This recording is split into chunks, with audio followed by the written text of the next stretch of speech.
Muy buenas noches, bienvenidos a una emisión más de Clínica de la Fe. El día de hoy le daremos continuidad al tema abordado la semana pasada. Eh, la pregunta era, ¿qué es una víctima? Y quisiéramos darle continuidad a partir de la discusión del documental que recién se estrenó en Netflix, que se llama La oscuridad de la luz del mundo. Un poco para tratar de explicar cómo el tema de la víctima no solamente tiene, digamos, un matiz personalizado. En general, digamos, esta idea de la víctima y el victimario, pues siempre tienden como a personalizar y a sintetizar en dos figuras, que es el victimario y la víctima, un problema que a todas luces es un problema grupal, institucional, Y ya le aprendí. cultural, y que ahí pues reside, digamos, en muchos sentidos la discusión que tendremos en esta noche. Eh, Me parece que vale la pena comenzar en buena medida pensando, es decir, cuando el sistema judicial plantea que pues que hay victimarios y que el victimario regularmente comete delitos. Lo que estamos haciendo es reducir los señalamientos a una sola persona. Y creo que eso hace justicia a la tradición liberal de las repúblicas y hace justicia, digamos, a este modelo legal que se ha construido en términos de que el contrato social básicamente es entre el Estado y los individuos y no las colectividades. Pero esta noche sí quisiera yo problematizar el asunto, o sea, ¿quién construye al victimario? ¿Quién lo forma? ¿Quién le dota de valores? ¿Quién le respalda? ¿Quién lo alienta a ser como es? ¿No? Y me parece que uno de los hilos que habría que estar jalando es justamente una figura que, aunque aparece en el ordenamiento legal, me parece que poco está pensado y poco se proyecta en términos del papel que juega en la construcción de victimarios, que normalmente denominamos la persona moral, que es el conjunto de instituciones y en particular el conjunto de instituciones que tienen un sesgo cultural y que juegan un papel preponderante en tanto construyen modelos doctrinarios, formas de comportamiento y, y una permanente disputa, digamos, por el poder o por el poder imponer, digamos, un criterio que es el criterio de ellos, el criterio sostenido en sus creencias, sostenido en sus ideas, sostenido en sus ideologías, y muy pocas veces, digamos, discutido, muy pocas veces impugnado. Y me parece que este es un problema muy serio porque cuando meten a un victimario, normalmente no solemos voltear la cara a mirar a la persona moral que construyó al victimario. Eh, y aquí me parece que el asunto va creciendo, ¿no? Desde el espacio familiar donde creció el victimario, los grupos religiosos que lo instruyeron, la cultura eh, nacional o la cultura regional, que en buena medida sostiene las prácticas que suelen derivar en crímenes. La semana pasada un poco señalábamos que pues, los ordenamientos legales no sancionan la violencia como ejercicio propio de todo ser humano, sino cuando la violencia se manifiesta en delito.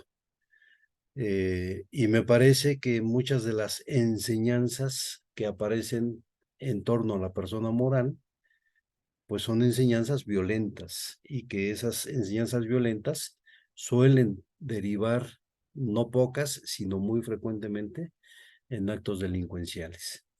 En el caso de La Luz del Mundo, eh, y la denuncia que se hace en contra de La Luz del Mundo, pues aparece perfilada, digamos, en la década de los noventas. En la década de los noventas, La Luz del Mundo, el líder de La Luz del Mundo, Samuel Joaquín, es acusado de abusar de menores de edad. Y más o menos en la misma temporalidad, la Legión de Cristo también, el fundador de la Legión de Cristo es acusado de abusador, de pederasta, y hay una diferencia sustantiva. Por eso digo que la figura de persona moral es significativa.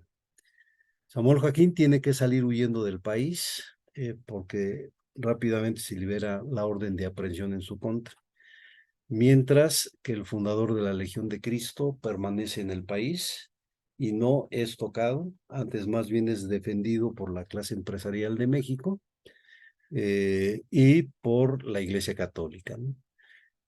Al ser La Luz del Mundo una minoría religiosa, me parece que en términos de fuerza moral, pues está en una condición más debilitada que la presencia de la Iglesia Católica, ¿no? Y me parece que por ahí van los vericuetos, ¿no? Quien sí puede ser señalado como victimario, como productor de víctimas, eh, y polemizar, digamos, en torno de si el victimario en realidad es un abusador, en realidad es alguien que está en una condición de poder arrollar al débil, o de lo que estamos hablando son de formaciones culturales que la ley tipifica como persona moral y que esas personas morales cobijan, digamos, una serie de prácticas que amparan finalmente, digamos, a los victimarios, ¿no? No conozco yo ningún caso en el que se haya señalado, se haya acusado a la persona moral. Antes es más fácil, digamos, por el tipo de sistema legal que tenemos, apuntar el dedo índice en contra del victimario en lo individual y no como parte de un régimen cultural que lo sostiene, ¿no? Eh, el mismo fenómeno de la persona moral me parece que polemiza mucho la figura de la víctima. No digo que no exista la víctima, lo que digo es que la víctima está envuelta en la lógica y en la inercia que le imprime la persona moral, en tanto la persona moral es productora de prácticas sociales que al estar naturalizadas, difícilmente, digamos, una víctima es capaz, digamos, como de señalar qué aspectos promovidos por la persona moral son aspectos potencialmente riesgosos y potencialmente criminales, ¿no? Creo que el primer apunte por ahí está, y le pudiéramos entrar por ahí, ¿no? A ver, César, entonces si estamos entendiendo bien, y ahí me corrige si está mal mi analogía, debiera pensarse, a ver, un ejemplo histórico, ¿no? El nacionalsocialismo a mediados del siglo XX en Alemania, concluye con pues la rendición en la Segunda Guerra Mundial de Alemania y a algunos sujetos se les llevó a los famosos juicios de Nuremberg. Entonces, no hubo una sanción como tal al colectivo, que en este caso podría ser ese pueblo alemán que tomó facción hacia esas posturas ideológicas, y recayó la culpa en algunos señalados como victimarios. Sería por ahí mi primer pregunta. Y, y señalabas diferencias de trato, ¿verdad? Como que fue una manera de trato en la que recibió Marcial Maciel en el caso de México, y otra bastante distinta, Samuel Joaquín. yo veo una similitud en ambas situaciones. A ninguna de las dos organizaciones, por supuesto, no iba a llegar a tanto, se les privó o se les quitó de, porque sí lo contempla la ley, digamos, la extinción de la AR como tal. Pero pues eso también plantearía otras dificultades, ¿no? Se va a constituir el Estado, el Poder Judicial, el Ministerio Público como un valorador de qué doctrina de alguna iglesia, secta o religión pudiera ser peligrosa para el individuo, para la sociedad o para un colectivo, y eso pues abriría también ventanas y puertas muy peligrosas, pero a ver, ahí si alguien de los demás también quiere participar, bienvenidos todos. Estamos aquí el profesor Carlos, está por aquí Omar y está por aquí Dianel. Pero bueno, ahorita en primera instancia va la pregunta hacia el profesor César Avendaño. A ver, yo no diría sin abstracto el pueblo, o sea, porque el nacionalsocialismo tuvo, digamos, una expresión que quedó condensada en el partido político. Y el partido político construye, digamos, un conjunto de ideas que con el paso de los años van volviéndose ideas criminales, ¿no? Y que van derivando, digamos, por decir algo, en una persecución racial en contra de varias etnias, eh, y sumado a eso, pues entabla, digamos, como una especie de ideología que no solamente combate el régimen racial, sino también combate las deficiencias físicas y mentales, ¿no? O sea, hay una matanza sistemática hacia ciertos grupos sociales, pero, digamos, los promotores es la figura moral, que es el Partido Nacional Socialista, ¿no? Finalmente, digamos, a quien llevan a juicio son a personas, pero no aparece en la historia reciente un juicio como tal en contra del nacionalsocialismo. Lo que aparece es un juicio académico, lo que aparece es un juicio ideológico, lo que aparece es una crítica de todas las demás expresiones políticas que no comparten, digamos, los sesgos más perniciosos del nacionalsocialismo. Eh, Luego, entonces, digamos, aquí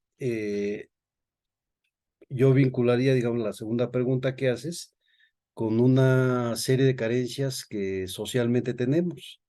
O sea, porque justamente la expresión judicializada del fenómeno del victimario y la víctima, pues es, me parece, la expresión más ridícula para entender el problema y más ridícula todavía el modo de atacar el problema. Es decir, ¿qué estoy tratando de decir? Es decir, el sistema judicial personaliza, es decir, deposita en ciertas personas la condición de víctima y en ciertas personas la condición de victimario. Y no hemos sido capaces de generar las instituciones que vayan tomándole el pulso a las expresiones culturales derivadas de las personas morales. Eh, Voy a elaborar un par de ejemplos a ver si logro transmitir la idea, ¿no?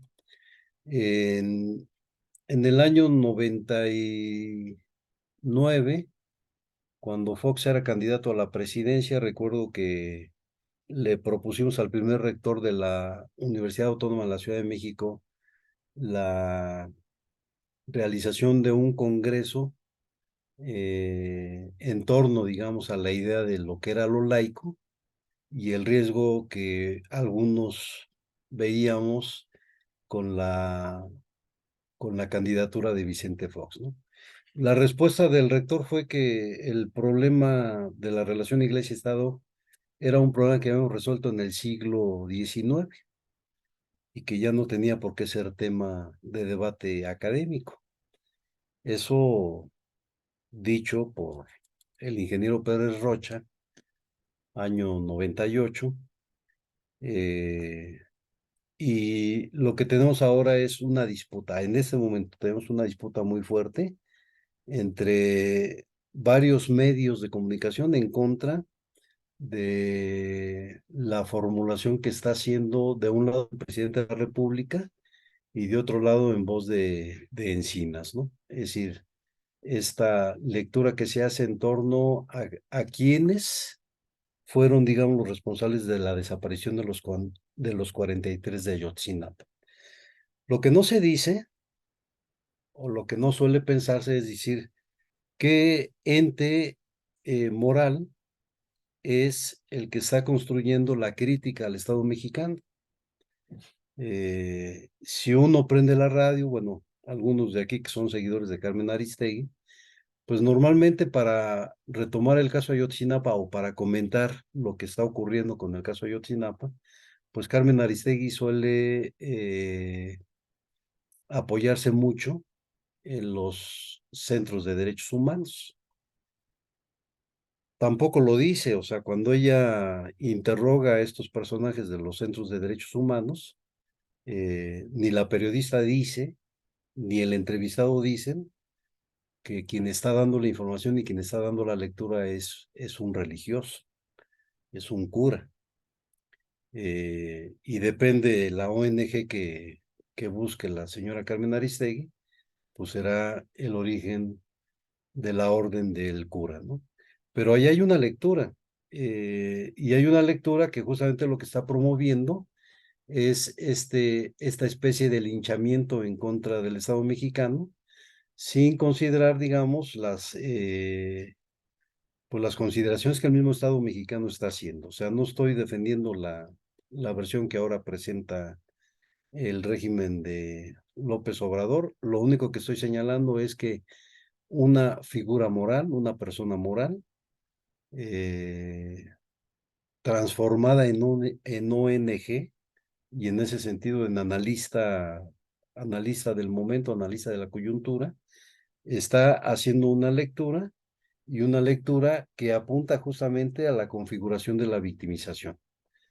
No es eh, extraño que esa misma figura moral es la que haya hecho las interpretaciones de otros casos más o menos similares, ¿no? Masacres, muertos en enfrentamientos, etcétera. Y que ahí no nos detenemos un poco como a pensar hasta dónde, digamos, estos actores que están haciendo la interpretación, pues justamente son los actores que están construyendo la idea de la víctima. Y no solamente la idea de la víctima, sino que simultáneamente, en la medida que construyen la idea de la víctima, ensombrecen el papel de las personas morales que están promoviendo ciertas prácticas que tienen, digamos, su efecto en ese tipo de manifestaciones, ¿no? A la pregunta expresa, digamos, de quién construye el machismo en México, hay muchas aristas ahí, ¿no? Desde que los teóricos que dicen que son los papás, hasta los teóricos que dicen que es la cultura. Pero la cultura, no olvidemos, la cultura en México es una cultura, pues evidentemente judeocristiana, pero con un sello particularmente católico. Es la doctrina católica la que construyó, digamos, esta idea a partir del lugar que le otorga a las figuras divinas de Dios Padre, Dios Hijo y la Virgen María, ¿no? Es decir, los lugares en donde van colocando estos personajes divinizados son los que van configurando, digamos, las relaciones más cercanas y son relaciones cercanas que han derivado en todo este patín del machismo, ¿no?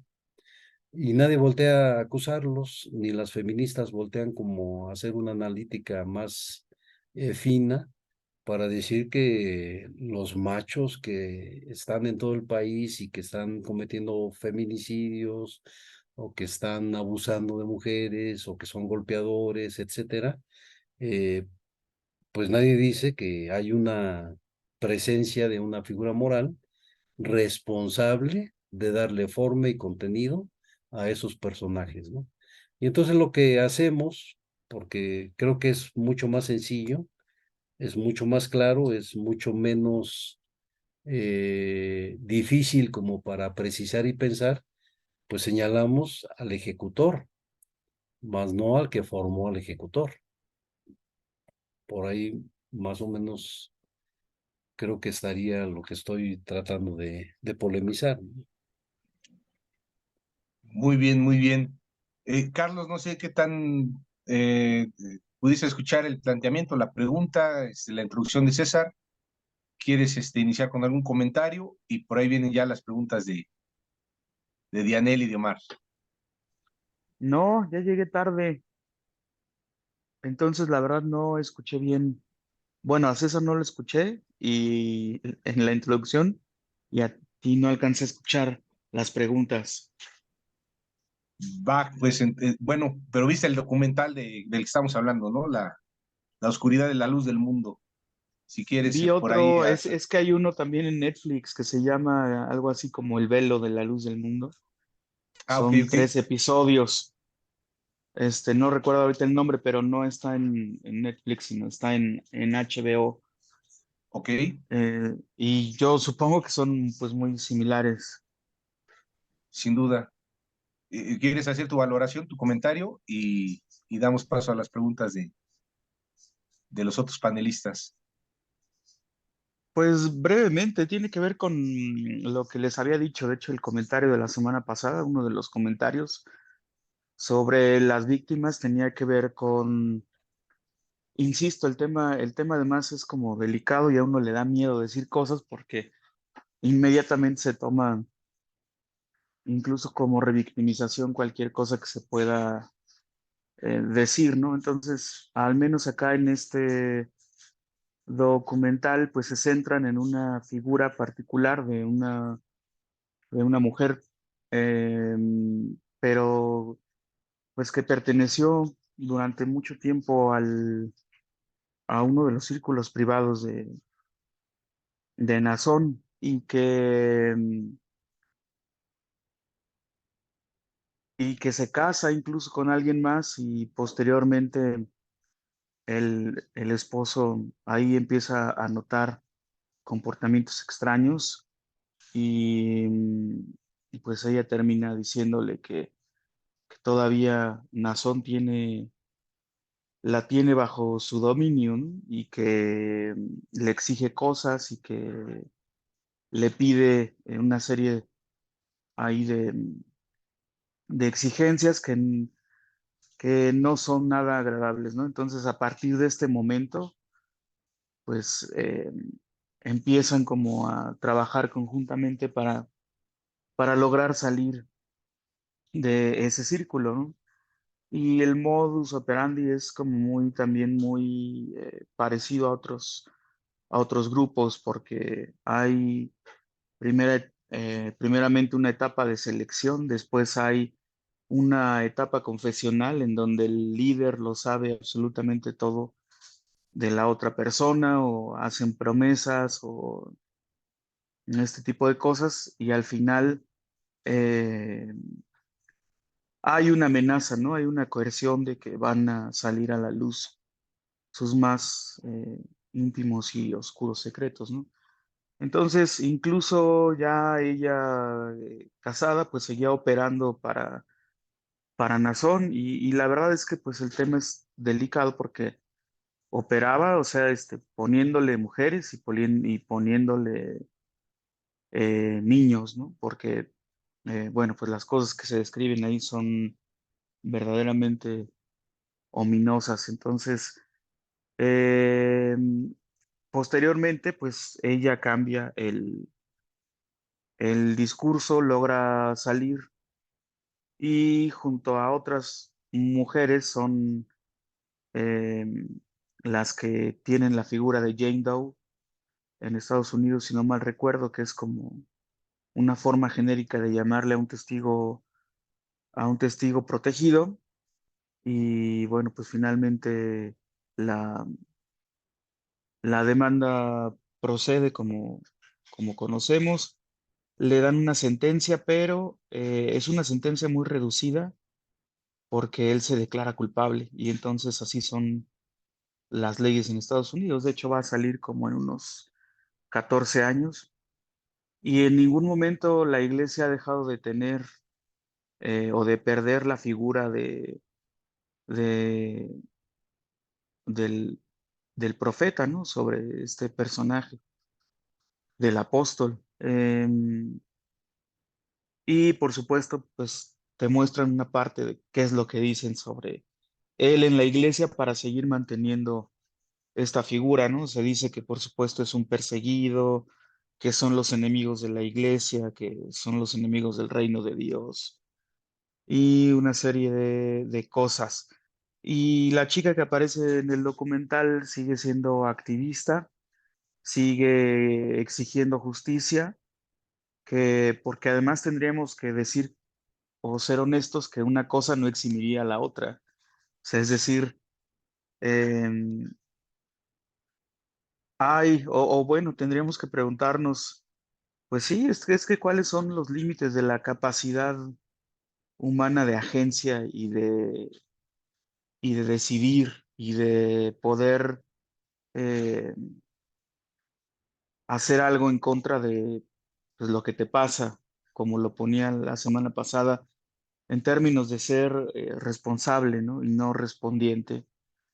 Entonces, pues, pues no sé, a lo mejor puedo estar mal. A mí sí me quedan dudas de cuáles son esos límites de agencia, cuáles son las corresponsabilidades, porque por un lado tampoco es que, por ejemplo, ellos no tengan algún tipo de impedimento que les impida ver que están obrando mal en términos morales, ¿no?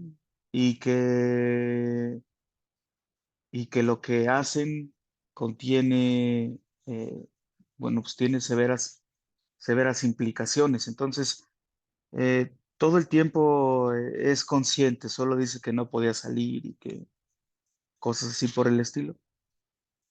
Pero bueno, eh, pues finalmente, digamos, la figura legal le reconoce su lugar de víctima. eh,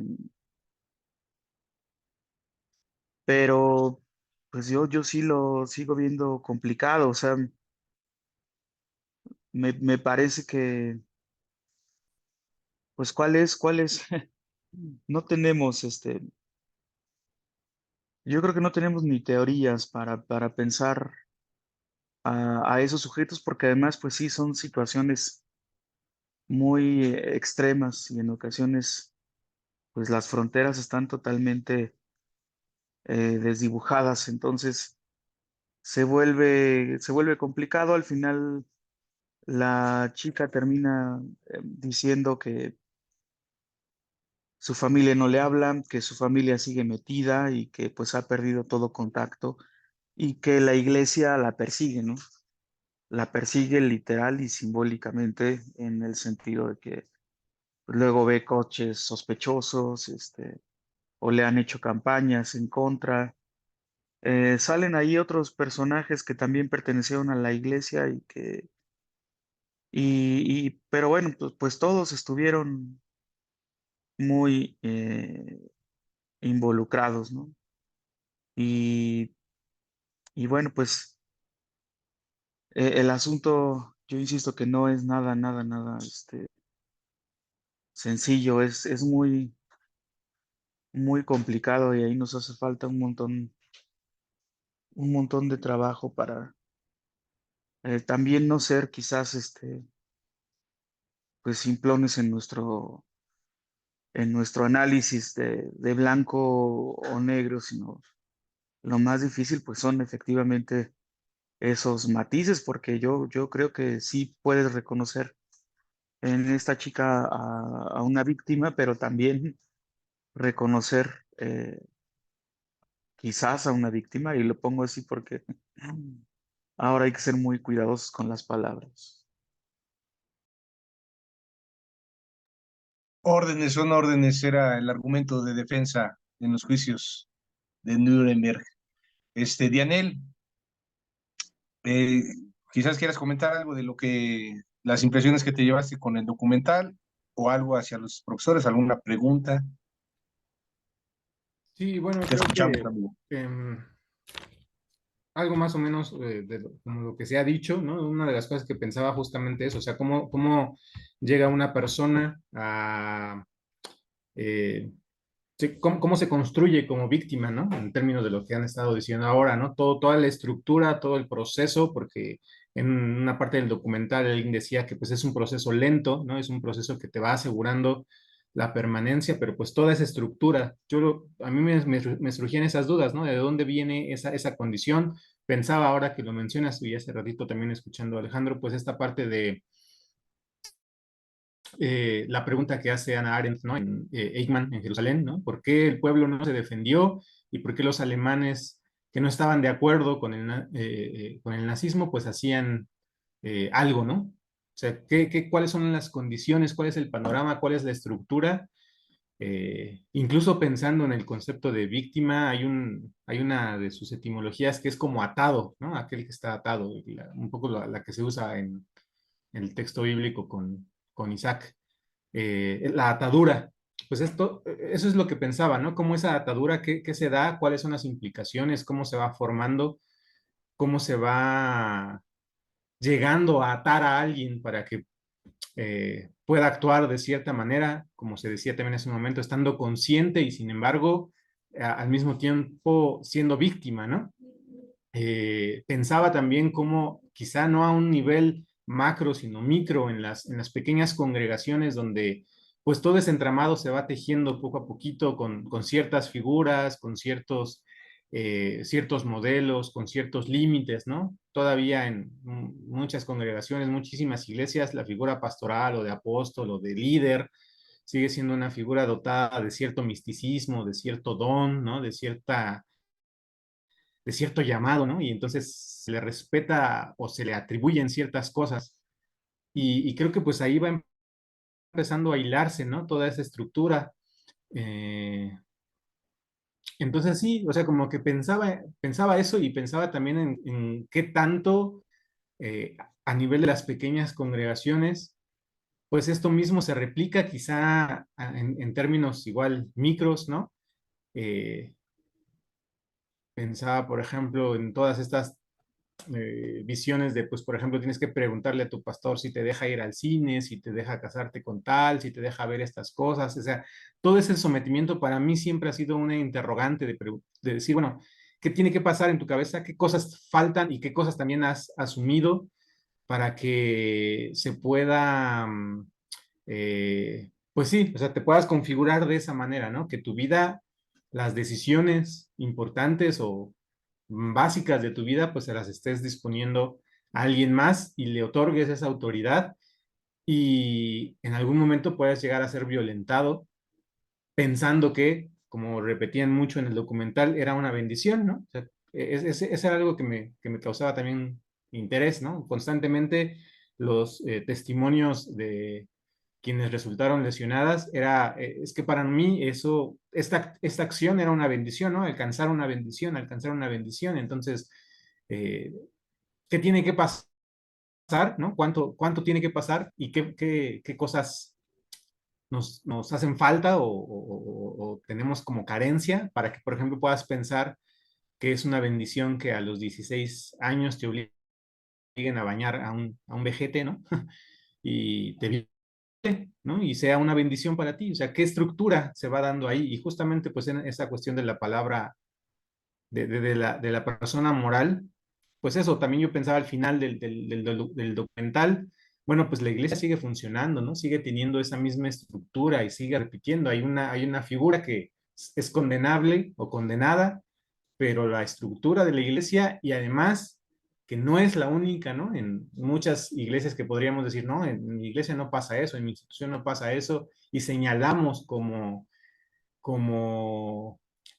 santificándonos, ¿no? No somos como el victimario, pero a niveles muy micros pasa constantemente, ¿no? Pasa, creo, muchísimo y creo cotidianamente en las iglesias. Entonces, pues ya, o sea, solamente ese breve comentario y pues ese interés, ¿no? Esa reflexión que creo que es necesaria hacer, No sé si, como dice Alejandro, tenemos las estructuras suficientes para analizar esas cuestiones, pero sí es interesante cómo se van tejiendo, ¿no? Cómo decía una en el documental, es un lavado totalmente de cerebro, de voluntad. Llegas ahí seguramente con un montón de carencias y se van configurando un montón de situaciones económicas, sociales, políticas, emocionales, ¿no? En busca, supongo que también mucha de la gente que es propicia estas cuestiones, pues es vulnerable en esos sentidos, pero también algo se juega, algo de la responsabilidad se juega ahí, más que, como decía César, no es que no existan las víctimas, pero existe también responsabilidades, ¿no? Entonces, sí es una cuestión como de que no puede ser A o B y ya. Creo que hay un montón de mediaciones.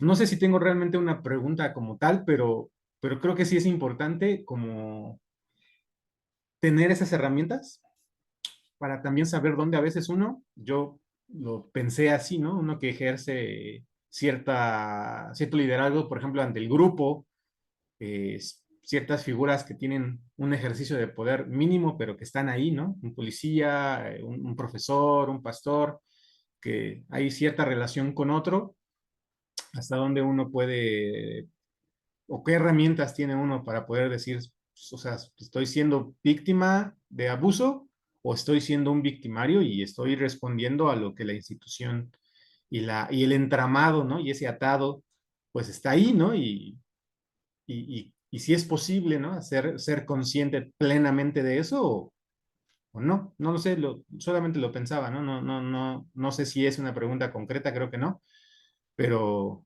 pues más o menos por ahí. Dianela, antes de que cierres tu cámara y micrófono, yo le comentaba en episodios pasados a los profesores, no la víctima vive y asume una responsabilidad en el sentido de que pues, le toca soplarse todas las consecuencias de pues, no haber presentado pues, una defensa, una barrera, un salirse del grupo, y como consecuencia de ello, pues podemos enlistar muchísimas consecuencias, ¿no? Desde que te casas con la persona que ese tipo quería, no con la que tú querías, y eso incide en una consecuencia, que tu vida no la llevas por un rumbo quizás mejor, más productivo, más sano para ti mismo, y esa es otra consecuencia, el trauma mismo de pues haber sido prácticamente, en este caso estas chicas, ¿no? Haber sido prácticamente violadas por el líder, no se asume la responsabilidad desde ahí. O sea, lo que entiendo la pregunta es si el hecho de asumir las consecuencias es también asumir la responsabilidad. Sí, o sea, no es una forma de, pues, vivir, ser responsable, ser consecuente y vivir las consecuencias de tus actos y decisiones, ¿no? Pues, Yo lo entendería así.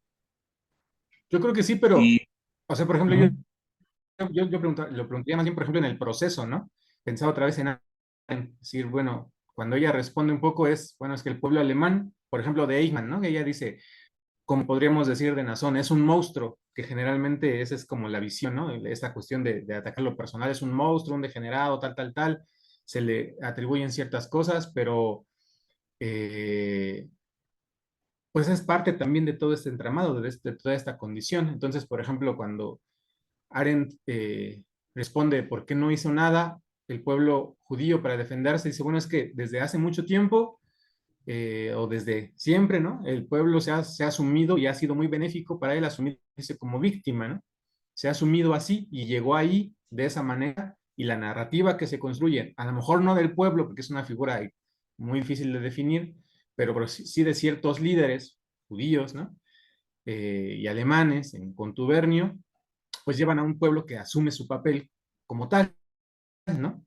Y en ese proceso, no sé si podríamos fincar o no responsabilidades, lo mismo que de Eichmann, que dice que es un imbécil simplemente, o sea, quizá, y es a lo mejor como la premisa que es interesante, si nosotros estuviéramos parados en la misma situación, con la misma condición cultural, económica, social, ¿no? De una Alemania así, o de un México como en el que vivimos, estamos parados en esa línea de ser víctima o victimario, a lo mejor por alguna razón escogeríamos uno u otro lado, y por supuesto que se habla de responsabilidad, pero creo que la pregunta sigue siendo válida, ¿no? ¿Por qué?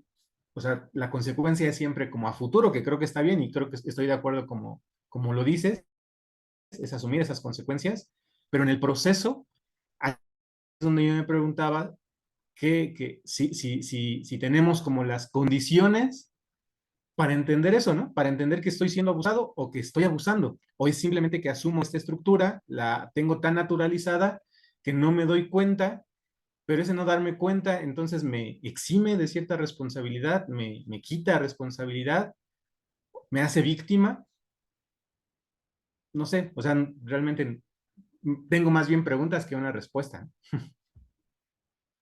¿Dónde hemos escuchado eso? Por ahí lo dejo también, César. Tengo más preguntas que respuestas. Gracias, Dianel. Omar, ¿andas por ahí? Sí, ¿qué tal? Buenas noches. Viene por ahí, Sí, que se lo que tú mantiene quieras la conexión. plantear, Bien. tus impresiones del documental, algo que le quieras ahí, quizás hacer una pregunta a los profesores o simplemente tu comentario como tal. Adelante. Sí, gracias. No, pues bueno, preguntas siempre van a surgir. El tema, pues sí, efectivamente ya dio para mucho y a lo mejor nos podemos extender a un tema mucho más largo. Eh, en esta situación, en este punto que se está observando, que se está viendo, eh, quién es la víctima, quién es el victimario. Es que pues, mi impresión a veces es que el victimario sigue siendo víctima. Yo creo que la situación, dicen en algunos grupos de apoyo, ¿no? Pasan la gente de manera automática de víctima a victimario.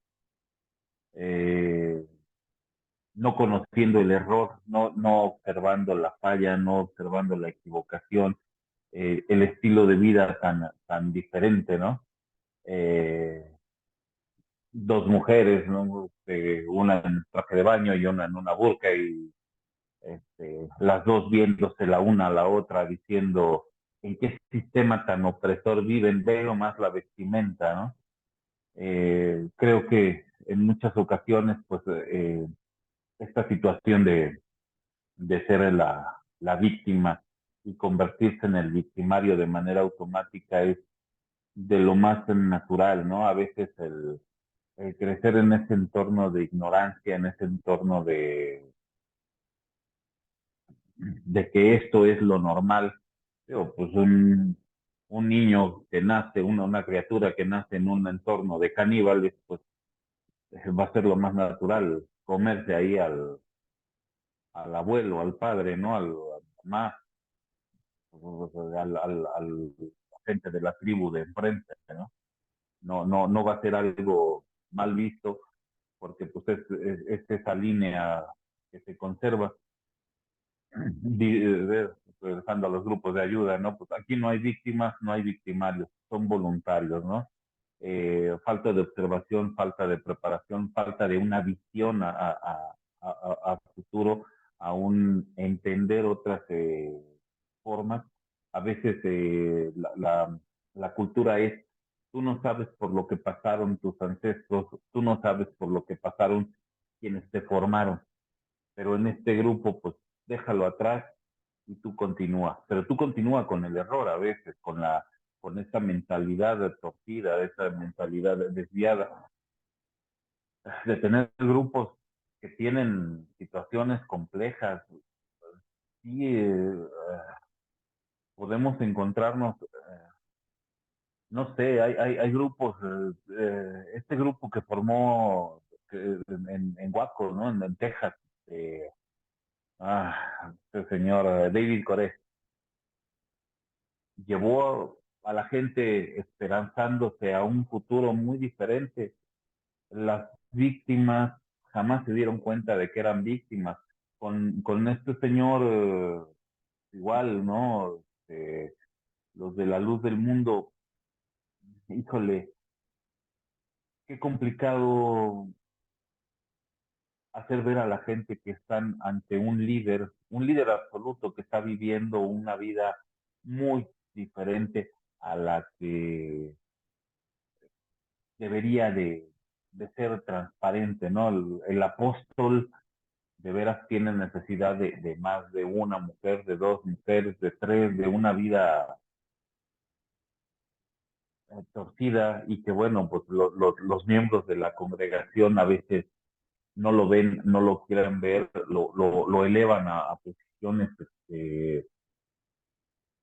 divinas prácticamente, ¿no? Gente, situaciones que de repente chocan aquí, que yo creo que son temas muy complejos.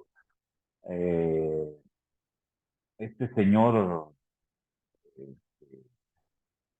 ah, el Dalai, ¿no? Hace poco hablando, teniendo una exposición muy compleja, una situación que pues obviamente abre los ojos a mucha gente a observar que no van por un camino muy correcto, no van por un camino muy adecuado, pidiéndole a un niño que le chupara la lengua. ¿A dónde nos puede llevar esa observación, ese pensamiento en, no sé, momentos como Kim Jong-un? ¿En qué momento adquieren estas tres generaciones también? ¿Y hasta dónde podemos encontrar? Ahí hay tres generaciones de dictadores, están ajenos a la religión, bueno, sí, pero ¿cómo están llevando a la gente y cómo logran el control de una sociedad tan grande, igual que esta gente de la luz del mundo? Son tres generaciones con aberraciones, con equivocaciones, y esa visualización hacia la persona que está ahí como deidad, como director, como líder, y que sigue siendo una figura a respetar, a mantener en otro nivel, y que bueno, dejan de ser humanos en algún momento, dejan de ser gente, eh, tienen una biología idéntica a la de todos los demás, tienen pensamientos igual que toda la demás gente. ¿En qué momento se hacen inmunes a una vida de este mundo en donde viven, aislado en un palacete en donde empiezan los abusos, los excesos, la vida tan turbia que se llega a observar? Y bueno, podríamos hablar yo creo que ahorita este tema, esta presentación tan específica de un solo grupo, pero en cuántas ocasiones y en dónde se dan. Ahorita, pues efectivamente, se estaban hablando de temas parecidos o diversos a esta presentación, y que bueno, como decía el profe César, ¿no? Efectivamente, sigue castigándose a la persona, pero no se castiga a una organización, no se castiga a una tradición, a un seguimiento que está equivocado, y que con la bandera de una AR, o con una bandera de pertenencia a una agrupación, y con la defensa de a veces esa agrupación para evitar que los dañen, porque ya tienen una estructura tan grande, ya tienen un músculo tan ejercitado, tan fuerte, y con intereses de poder ajenos al movimiento original o a la intención que debería de tener la agrupación. Yo creo que esto nos va a dar para material para muchísimo más en cuanto a estos temas, de encontrar a la víctima, de encontrar al victimario, sus orígenes, sus porqués, hasta hasta dónde están llegando a dañar y a cuánta gente que les sigue con una fe ciega, sin una observación de los actos, si son correctos o no lo son, si están actuando sin dejarse llevar por un razonamiento, por una lógica más con los pies en la tierra, ¿no? Con una visión, pues a lo mejor hasta un poco más mundana, que pudiera ser más eficiente. ¿No? Quedo ahí. Muchas gracias, Omar. Pues vamos, hemos agotado nuestro tiempo. La verdad que sí falta mucho que abordar. Para nuestro cierre, vamos con nuestros profesores César y Carlos. No sé, hay ideas que me vienen a la mente, quizás quieran comentar en ese sentido o en el que ustedes gusten. Dado que tenemos en estas personas colectivas una naturaleza coercitiva, sé que no les gustan mucho los términos, sería totalmente impensable pues un marco regulatorio mínimo, es decir, por ejemplo, en algunas profesiones podemos hablar de una ética donde pues si uno va a terapia con un acompañamiento terapéutico con un psicólogo, pues hay ciertas normativas que se esperan dentro de la ética que deba conducirse este profesional. En el caso de los abogados, por ejemplo, ¿no? La secrecía, etcétera. Y al final, pues si son tareas de Estado, pues el establecer estos márgenes mínimos de convivencia, donde quizás se pueda hacer una regulación, pues un poquito conteniendo esta naturaleza coercitiva de las propias. Y la otra es una forma de pregunta: ¿qué tanto los condicionamientos sociales se traducen en esta vulnerabilidad que hace que las personas sean como que la víctima idónea para este tipo, el cliente perfecto para este tipo de organizaciones, personas colectivas, y pues esa carencia que puede haber en todo ser humano que se vuelve patología y que busca un alivio?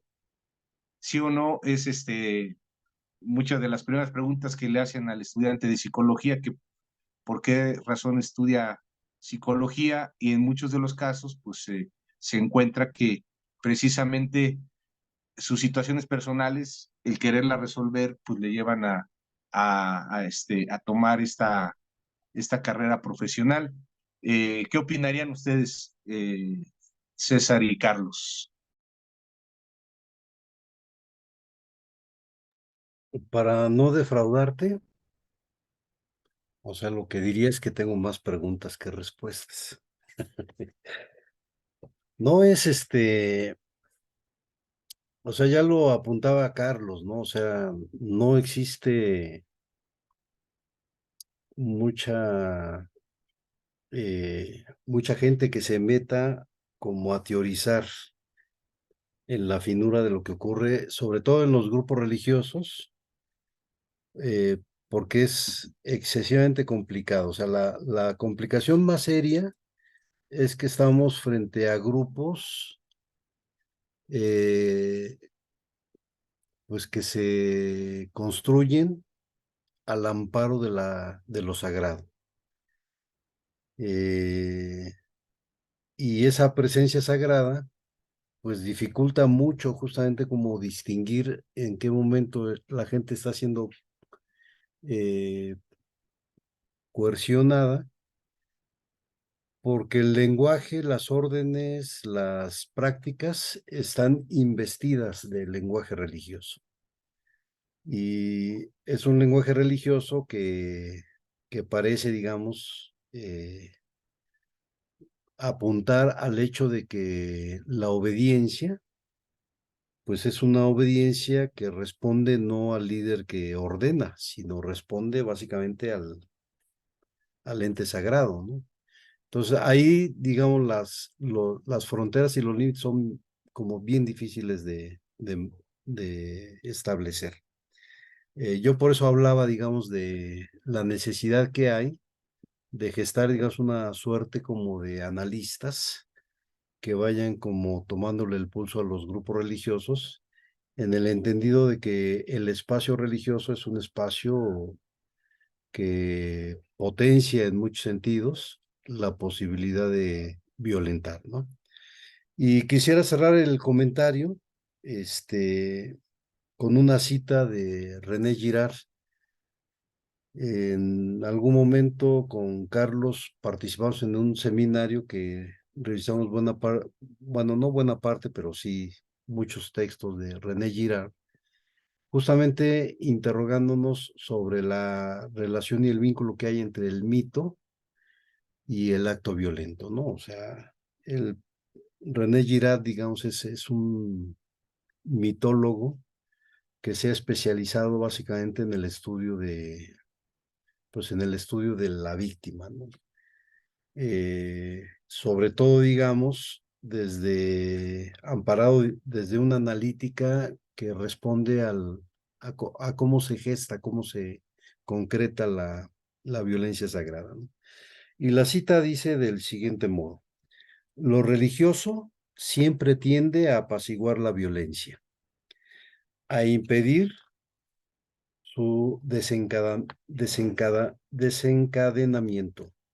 Los comportamientos religiosos y morales apuntan a la no violencia de manera inmediata en la vida cotidiana y de manera mediata frecuentemente en la vida ritual por el intermediario paradójico de la violencia. El sacrificio abarca el conjunto de la vida moral y religiosa, pero al término de un rodeo bastante extraordinario, no hay que olvidar por otra parte que para ser eficaz, el sacrificio debe realizarse en el espíritu de lo piadoso, que caracteriza todos los aspectos de la vida religiosa. Comenzamos a entrever por qué aparece a un tiempo como una acción culpable y como una acción muy santa, como una violencia ilegítima y como una violencia legítima, pero todavía estamos muy lejos de una comprensión satisfactoria. Es un poco lo que apunta el René Girard, es que justamente en el espacio sagrado, pues sí, hay esta tendencia a detener la violencia, pero siempre el acto de detener la violencia está mediatizada por actos violentos, ¿no? Y los actos violentos es lo que potencialmente aquí podemos como traducir los actos coercitivos, las violaciones, los abusos, los robos, porque todo eso se opera, digamos, bajo el amparo de lo sagrado. Y bueno, los testimoniales del documental, pues no nos dejan mentir, es decir, la mayoría de quienes dan testimonio, pues lo que dicen es que pasaron muchos años para que se dieran cuenta de que estaban siendo violentadas. Y no contentos con el paso de los años para darse cuenta de que eran violentadas, pues las consecuencias de una denuncia pública son las que ya Carlos nos recordaba, ¿no? Es decir, testigos que han sido abandonados por la familia porque la familia los repudia, porque para la familia y para el grupo religioso, el abuso del líder, pues es un abuso santo. Violento sí, pero santo. Y ese es, creo que mucho de lo que Dianel estaba interrogando, ¿no? En términos de preguntarse y cómo es que eso se construye. Por lo cierto, eso es que eso ahí está, aunque sea incomprensible, ¿no? Pues ese sería el comentario. Muchas gracias, te escuchamos, Charlie.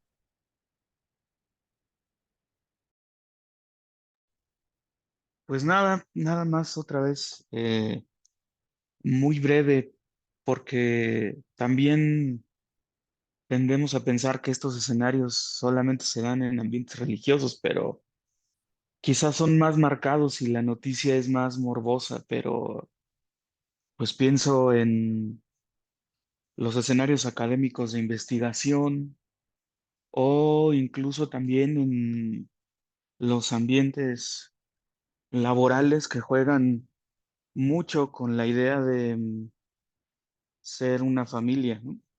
Y que en torno a los vínculos que van creando, pues permiten también,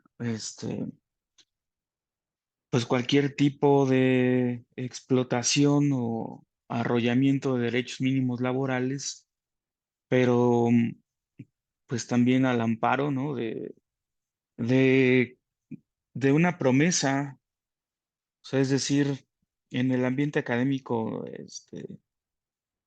pues al joven maltratado se le promete un lugar, ¿no? Y en la empresa, pues por supuesto, escalar en los puestos y ganarse otro lugar distinto al que está, tanto económica como simbólicamente. Entonces, pues no nada más se da en en esos lugares, también hay, también aparece lo sagrado, como dice César citando a Girard, pues en lo que suponemos que es también lo más laico, ¿no? Entonces, pues es un problemón, es básicamente lo que planteaban algunos en cómo poder dejar, no solo basta dejar de ser esclavo, ¿no? Sino también hay que renunciar a la idea de ser amo y pues no se ha respuesto, no se ha respondido, no se ha... aparecen más interrogantes efectivamente que propuestas.